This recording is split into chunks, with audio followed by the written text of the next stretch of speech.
ये है कहानियों का अद्भुत संसार, किस्सा कहानी। और मंजीत ठाकुर के साथ आप सुन रहे हैं हिस्ट्री अनटोल्ड, इतिहास के अनसुने किस्से। हम आपको सुना रहे थे दुनिया के 7 महान आश्चर्यों की कहानी, जिसमें हमने पिछले एपिसोड में आपको सुनाया था मिस्र के पिरामिड की कहानियां।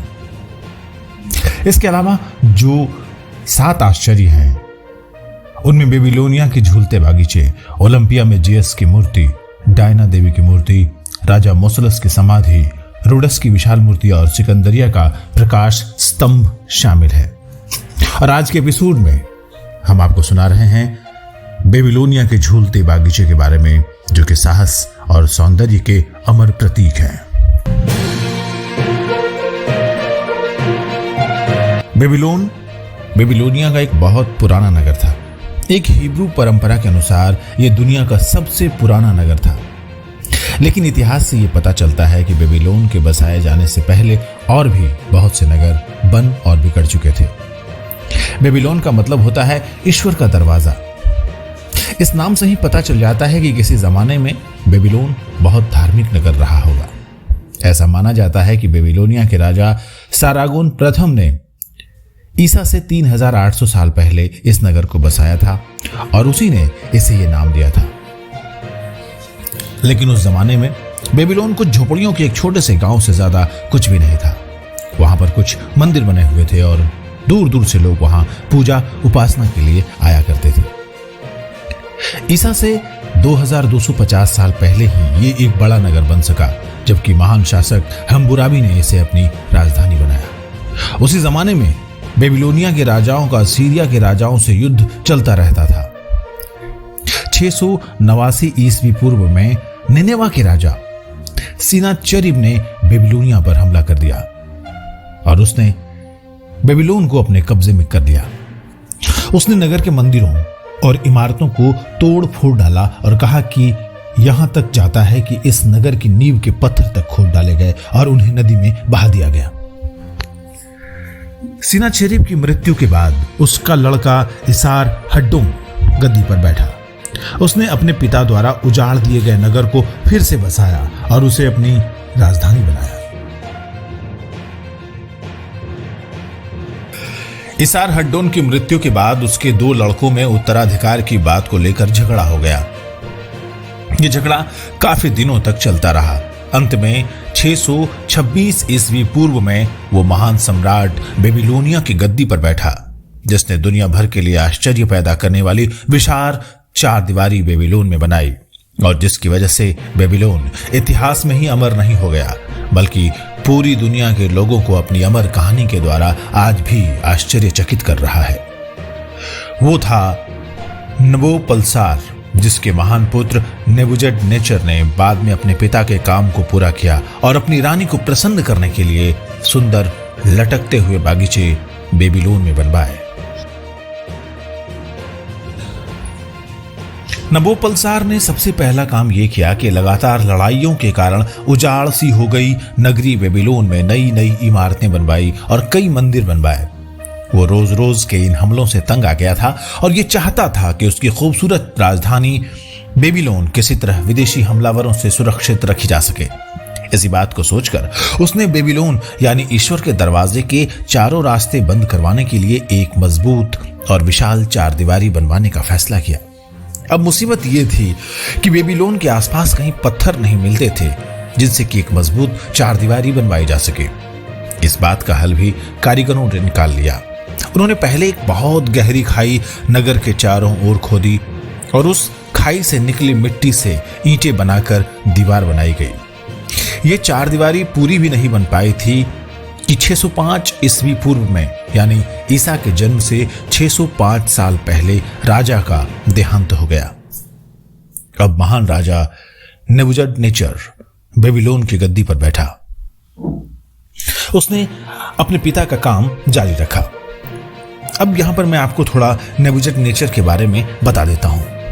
वो एक ऐसा महान शासक था जो अपने राज्यकाल में अपनी जनता के दिल और दिमाग पर बुरी तरह छा गया था और उसके बारे में तरह तरह के अनोखे किस्से प्रचलित हो गए थे। उसकी वीरता की धाक तो उसके दुश्मन तक मानते थे।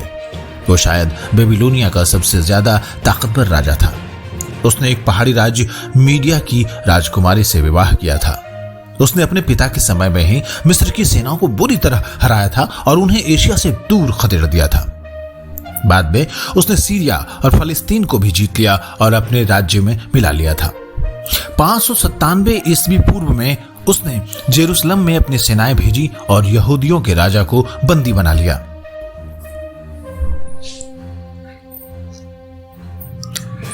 इसके 11 साल बाद उसने हिब्रू लोगों के पवित्र नगर को नष्ट कर दिया और बहुत से यहूदियों को वो दास बनाकर बेबीलोन ले आया। उसके बाद से यहूदी लोग उसे बहुत नफरत की नजर से देखने लगे।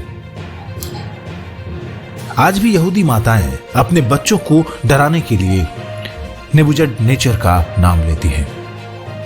इसी बात से अंदाजा लगाया जा सकता है कि नेबुकदनेस्सर ने यहूदियों पर कितने अत्याचार किए होंगे।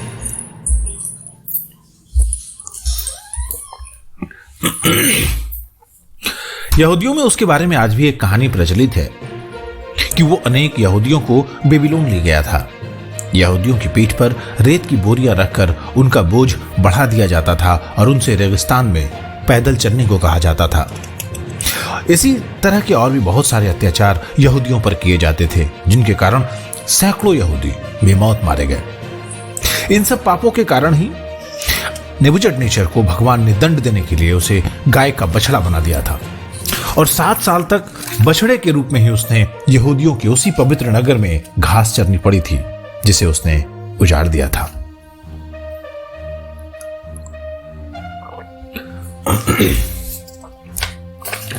नेबुकदनेस्सर चाहे जैसा राजा रहा हो, इससे हमें ज्यादा मतलब नहीं है, लेकिन असल में उसने अपने पिता द्वारा शुरू की गई 4 दीवारी को पूरा कराने और अपनी रानी के लिए लटकते हुए बाग लगवाने के 2 काम ऐसे कर दिए थे जिन्होंने उसे पूरे इतिहास में अमर बना दिया। अब वो चाहे कितना भी क्रूर शासक रहा हो, यह तो मानना ही पड़ेगा कि उसने निर्माण के जितने काम करवाए शायद दुनिया के किसी भी शासक ने उतने निर्माण के काम अपने जीवन काल में नहीं करवाए होंगे। बेबीलोनिया की खुदाई में कुछ शिलालेख मिले हैं। उनमें से एक में नेबुकदनेस्सर ने खुतबाया, मैंने बेबीलोन की विशाल 4 दीवारी पूरी की। इस दीवार के बड़े बड़े दरवाजों पर मैंने कांसे के सांड और भयानक अजगर बनवाए। मेरे पिता ने बेबीलोन के लिए ऐसा काम किया जो उनसे पहले किसी ने नहीं किया था। उन्होंने नगर की 4 दीवारी बनवाने का काम शुरू किया और अपने समय में ही 2 तरफ की दीवारें भी पूरी करवा दी।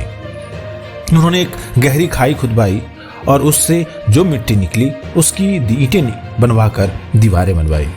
मैंने अपने पिता द्वारा शुरू किए गए काम को पूरा किया और उस 4 दीवारी की बाकी दीवारें बनवाई। मैंने इन दीवारों की नींव बहुत मजबूत करवाई। इन दीवारों के बारे में जो भी बातें पुराने इतिहासकारों और दूसरे स्रोतों से पता चलती है, उनके आधार पर कहा जा सकता है कि पहले नगर के चारों ओर बहुत गहरी खाई खोदी गई थी और इस खाई में फरात नदी का पानी भर दिया गया था। फरात नदी बेबीलोन नगर के बीचों बीच बहती थी। चूंकि पत्थर बेबीलोन में मिल नहीं सकता था, इसलिए खाई से निकली मिट्टी की ईंटें बनाई गई और उन्हें मजबूत बनाने के लिए आग में पकाया गया। इन ईंटों से ही 4 दीवारी बनाई गई। दीवारों के सिरों पर एक एक कमरे की मजबूत इमारत बनाई गई, जिनसे होकर 4 घोड़ों का रथ आसानी से घूम सकता था। इस 4 दीवारी में कई मजबूत और विशाल दरवाजे बनवाए गए थे। फरात नदी के ऊपर भी बहुत मजबूत पुल बनवाया गया था और इस पुल के ऊपर 4 दीवारी की दीवार मिलाई गई थी। बाहरी 4 दीवारी के अलावा उससे थोड़े फासले पर भीतर की ओर एक और 4 दीवारी बनाई गई थी, जो बाहर की 4 दीवारी से थोड़ी कम चौड़ी थी। बेबीलोन में चारों तरफ 60 मील लंबी ये 4 दीवारी पूरी दुनिया के लिए हैरत की वस्तु बन गई, आश्चर्य की चीज बन गई।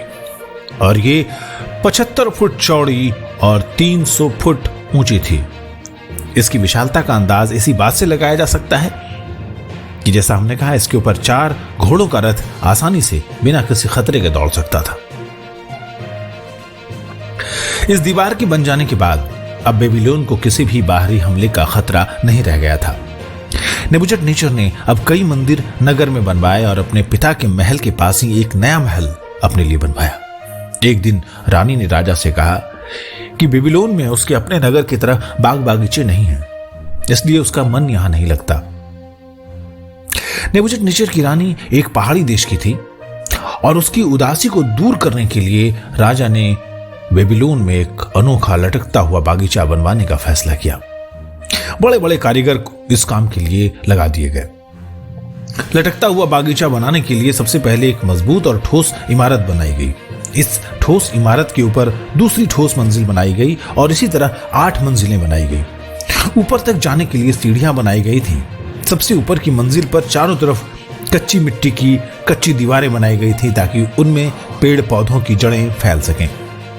बीच में भी मिट्टी फैलाई गई और वहां तरह तरह के सदाबहार पेड़ पौधे लगाए गए। इस बागीचे के बीच में नेबुकदनेस्सर की रानी सेमिरासिस के लिए एक सुंदर कमरा बनवाया गया था।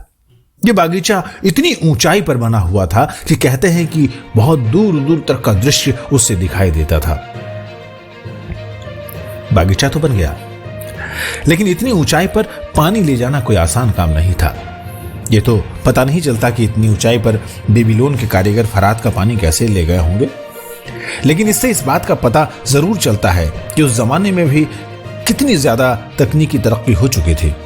इस बागीचे में कई फव्वारे भी लगाए गए थे और मीठी आवाज वाली सुंदर सुंदर चिड़ियों के घोंसले भी यहां बनवाए गए थे। रानी जब इतनी ऊंचाई पर इस सुंदर बागीचे के बीचों बीच बैठती होगी तो उसे कितना आनंद आता होगा, इस बात की तो शायद हम कल्पना भी नहीं कर सकते। कुछ लोग बेबीलोन की दीवार को 7 आश्चर्यों में शामिल नहीं करते, वे इस लटकते हुए बागीचे को ही आश्चर्य मानते हैं। कुछ दूसरे लोग ऐसे भी हैं जो बागीचे को उतना महत्व नहीं देते जितनी उसकी चारदीवारी को देते हैं। हमारे ख्याल से बेबीलोन की दोनों चीजें ही दुनिया के किसी दूसरे आश्चर्य से कम नहीं थी और अपने समय में ये दोनों ही चीजें दुनिया के लोगों का ध्यान अपनी तरफ खींचती रही। नेबुकदनेस्सर ने 42 साल तक बेबीलोनिया में शासन किया। 562 ईस्वी पूर्व में उसकी मृत्यु हो गई। उसके बाद 3 राजा एक के बाद एक गद्दी पर बैठे। उनमें से कोई भी ज्यादा दिनों तक बेबीलोन पर शासन नहीं कर सका। अंत में बेलशस्सार के पिता नेबोनिडस गद्दी पर बैठे। उस समय फारस का राजा साइरस एक बड़े साम्राज्य का मालिक बन गया था और उसने मिस्र तक अपना साम्राज्य बढ़ा दिया था। शुरू में साइरस ने बेबीलोन की किलेबंदी को देखते हुए उस पर हमला नहीं करने का ही फैसला किया था, लेकिन जब बाद में बेबीलोन का राजा मिस्र के राजा से उसके खिलाफ जा मिला तो उसने बेबीलोन को भी अपने कब्जे में करने की ठानी। 538 ईस्वी पूर्व में बेबीलोन फारस के राजा के हाथ में चला गया। पुराने जमाने के मशहूर इतिहासकार हेरोडोटस ने बेबीलोन के पतन की कहानी बताते हुए लिखा है कि बेबीलोन से कुछ दूरी पर फारस के राजा साइरस और बेबीलोन की सेनाओं के बीच घमासान युद्ध हुआ। इस लड़ाई में साइरस की विशाल सेना के सामने बेबीलोन की सेना की एक नहीं चली। जब कोई और चारा नहीं रहा तो बेबीलोन की सेना नगर के भीतर आ गई और चारदीवारी के फाटक बंद कर दिए गए। कई साल तक घेरा डाले रहने के बाद भी साइरस बेबीलोन के अंदर नहीं घुस सका। बहुत सोच विचार के बाद आखिर उसके दिमाग में एक तरकीब आई गई। जहां से फरात नदी बेबीलोन नगर में घुसती थी वहां पर उसने अपने सैनिक तैनात कर दिए और जब नदी का पानी कम हुआ तो पानी के बहाव के साथ ही सैनिक बेबीलोन में घुस गए। अगर बेबीलोन वासियों को फारस के राजा की सेना के इस तरह नगर में घुसने का जरा भी अनुमान होता तो वे उनका प्रवेश रोक सकते थे, लेकिन वे तो बेफिक्र थे और सोच रहे थे कि दुश्मन अपने आप ही परेशान होकर लौट जाएगा, वो अंदर आने के लिए कुछ नहीं कर सकेगा। इस तरह बेबीलोन वासियों की लापरवाही से विशाल और मजबूत चारदीवारी के बावजूद फारस ने बेबीलोन को अपने कब्जे में कर लिया। साइरस ने बेबीलोन में कोई तोड़फोड़ नहीं करवाई, हाँ बेलशस्सार को जरूर मौत के घाट उतार दिया।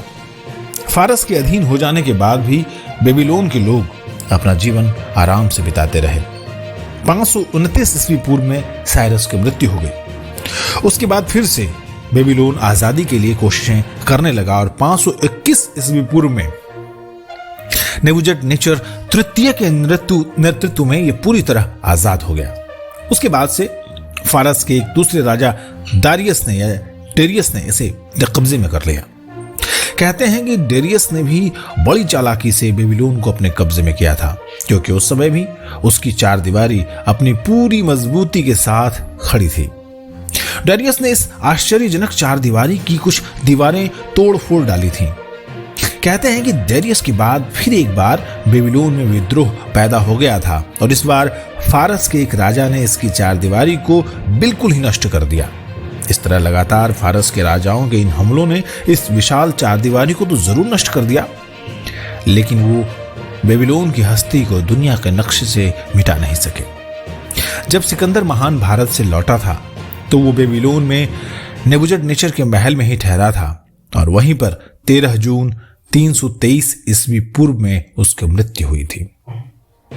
बाद में सिकंदर के एक सेनापति ने बेबीलोन को पूरी तरह उजाड़ दिया और उससे करीब 50 मील की दूरी पर एक नया नगर बसाया। समय के साथ साथ इन खंडहरों पर गहरी परत जमती चली गई और एक ऐसा समय आया जब दुनिया के महान आश्चर्य बेबीलोन की चार दीवारी की नींव तक जमीन के 100 फुट नीचे दब गई। आधुनिक काल में सबसे पहले 1599 ईस्वी में एंथोनी सिरले नाम के एक अंग्रेज ने मेसोपोटामिया की यात्रा की थी और वहां पर उसे बेबीलोन के खंडहर दिखाई दिए थे। करीब उसी समय एक इटली निवासी पिएट्रो डेला वाले बेबीलोन गया और वहां पर उसने विशाल चार दीवारी के अवशेषों की खुदाई करवाई। इस खुदाई में उसे ऐसी ईंटें मिली जिस पर नेबुकदनेस्सर का नाम लिखा हुआ था। आज भी दीवार के ये अवशेष उसकी गौरवपूर्ण कहानी सुना रहे हैं, लेकिन बेबीलोन के लटकते हुए बाग का कोई भी अवशेष इन खंडहरों में नहीं मिला है। कुछ लोगों का यह भी मानना है कि ऐसा कोई लटकता हुआ बाग बेबीलोन में था ही नहीं। हाँ, महल या दूसरी इमारतों के ऊपर पेड़ पौधे लगाने का रिवाज उस समय बेबीलोन में प्रचलित था और इमारतों के ऊपर लगे हुए इन पेड़ पौधों को देखकर ही शायद कुछ विदेशियों ने लटकते हुए बाग की बात उड़ा दी हो। इस बात पर पूरी तरह विश्वास नहीं किया जा सकता। ज्यादातर लोग ये मानते हैं कि नेबुकदनेस्सर ने अपनी रानी के लिए लटकता हुआ बाग बनवाया तो जरूर था, लेकिन वो कुछ समय बाद ही नष्ट हो गया। बहरहाल हिस्ट्री अनटोल्ड में आज इस आश्चर्य के बारे में इतना ही। अगले एपिसोड में जब हम मिलेंगे, हम आपको सुनाएंगे ओलंपिया में ज़ीयस की मूर्ति के बारे में, जो कि एक महान कलाकार की साधना का मूर्त रूप है। अगर आपको हमारे इतिहास की एक कहानी जिसमें बहुत रिसर्च करके आपके लिए मैटर तैयार किया गया है, कंटेंट तैयार किया गया है, अच्छी लगी तो हमारे चैनल को सब्सक्राइब कीजिए और इस कमेंट में इतिहास के कौन से किस्से के बारे में आप सुनना चाहते हैं इस वीडियो के कमेंट में लिखिए। हम आपके लिए वो कंटेंट तैयार करेंगे। नमस्कार।